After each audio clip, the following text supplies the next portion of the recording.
Muscles. They deserve some attention, don't they?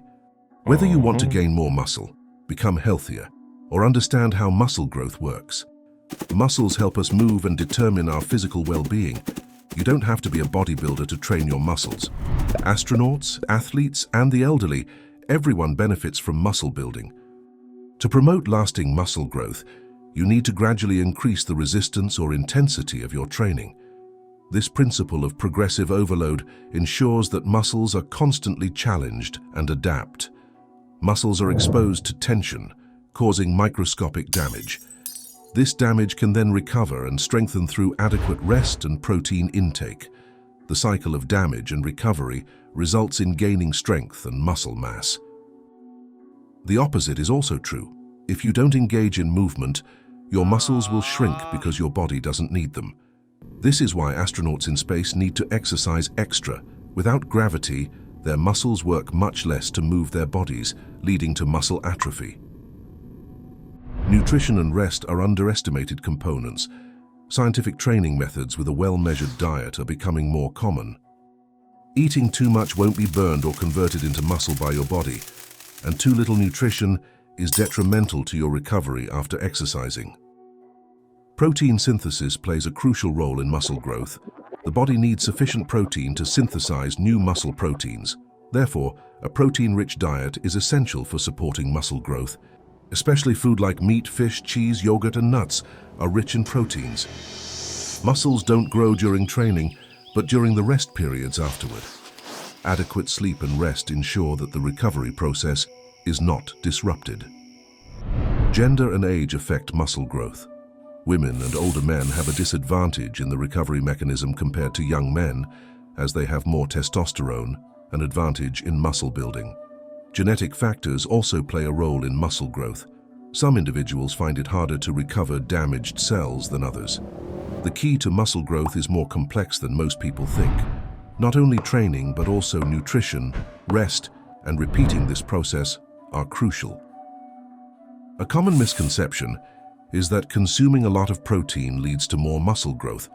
While protein intake is important, exceeding the recommended amount is not necessarily beneficial for extra muscle growth. It's important to distribute protein intake throughout the day and combine it with effective training. You often see beginner bodybuilders eating a lot of protein without a corresponding plan. Also, you don't need to focus solely on meat or eggs. Vegetarians can build muscles just as well. Proteins are found in many other products like nuts. Also, don't forget about carbohydrates, as they provide energy during your training. Some believe that extra heavy training or going to the gym twice a day leads to additional muscle building.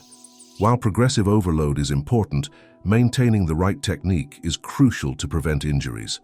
Training too heavily can lead to overload and decreased performance.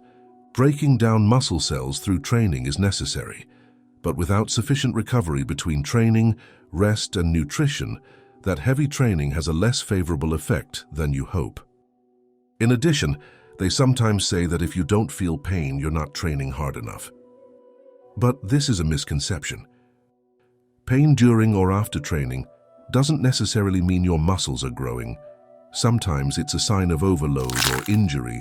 Listen to your body and avoid overtraining. More is not always better. You might hear that cardio hinders muscle building, but is that true? Moderate cardio has benefits for the cardiovascular system and can promote fat loss without significant impact on muscle growth. However, excessive cardio can interfere with recovery. It's not that cardio is bad for muscle building.